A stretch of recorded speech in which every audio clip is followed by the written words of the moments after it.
Hey guys, welcome back. Welcome to a new module. In this module, we'll be talking about files in Python or file handling. So basically now we'll be touching files. That means we'll be creating txt file, trying to add content in that or trying to delete content or just simply reading content from a file, that is from a text file. We can also play with images and lot more things. As you know, all the data that we work on are either stored in some database or in some files.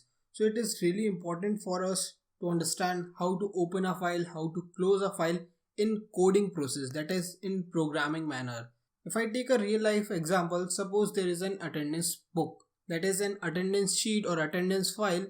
If I need to search some names, what I am going to do? I am going to open that file, search for that name, read that content, and then close my file. That's all. That's the process. Same we need to follow in programming or computer language. We need to open a file, then we follow that process of writing or reading whatever we want to do with that file, and then we just close that file.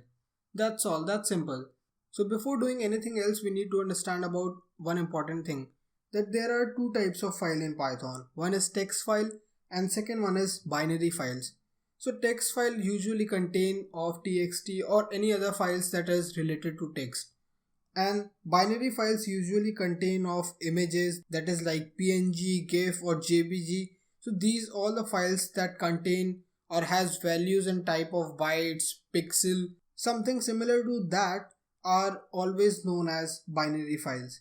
So it is very important for us to know how to create a file, store data in a file, and then retrieve data from a Python file. So that's all we are going to do. So to do any operation on a file, first we need to know how to open a file.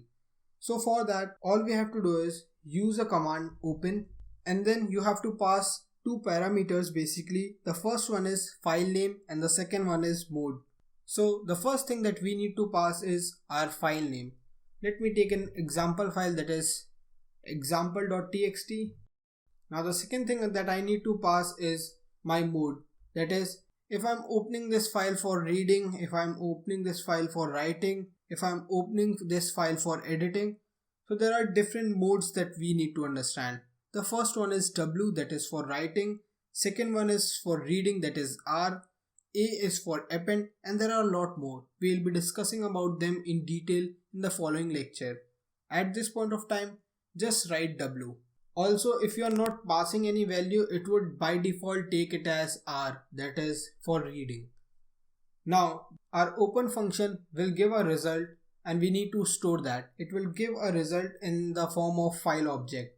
And let me take a variable and store this result. And I am calling this variable as fh. Here this variable is known as file handler because it is storing file objects that was written by this particular value. Now if we want to perform anything with our example.txt, that is our text file, we will be using file handler. Same as we do with variable. If we have string in our variable, we just use methods with our variable. Same we are going to do with this particular variable, that is our fh. So our first task is done. We have opened our file. Now the second task is totally depend on our mode. So if we have opened this file for writing, but I don't have any example.txt, how it is going to write any content. So that's where our mode is useful. So W means to write data in a file, and if any data is already present, it would delete that data and write from the first line. And if there is no file, it will create a file. So that's why we are using W, that is for write purpose. And let me add some content. Let me use my file handler, that is fh. And now you can see different type of methods that are available. Buffer, close, detach, write, writable, tell, truncate. There are many special methods also. Let me choose write. And here I need to provide content to add in my file. This looks fine. I am adding a line. And now remember our third step, that is closing this particular file. If I try to run this file, have you seen the change in my sidebar? I got a example.txt. And if I open this file, you can see I got this particular line. So that's how it actually manipulates our code. and if I open it in the sideways and change something here. Keep an eye on our example.txt. Here if I run this one, you see it changes.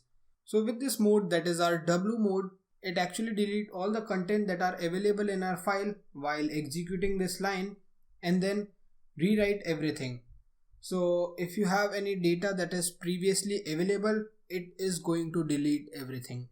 Also, once we close this file, that means I don't have any access to this file now. So if I try to write after closing, it is not going to work. You see I got an error for line number 6.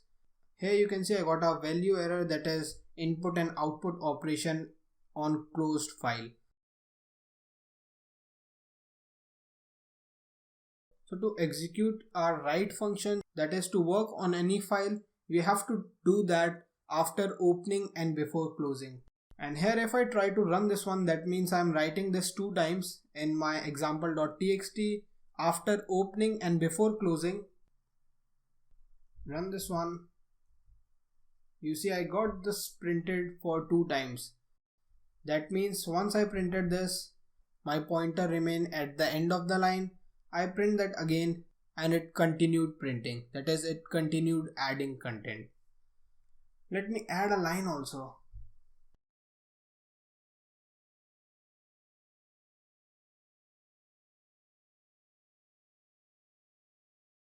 Run this one again. You see this time I got a result in 2 lines. So few things that you need to keep in mind. Need to select mode correctly. To deal with file, we have to do everything between open and close, and also keep an eye on our pointer. Also, the reason for using this close method is it actually free up our system resource used by our file handler. So at this point of time, we are using simple txt. What if you are dealing with any binary file, or what if we got any error and this file remain between without saving? Or we have just created a file and we haven't saved that and the content was not executed. Many reasons can happen with programming.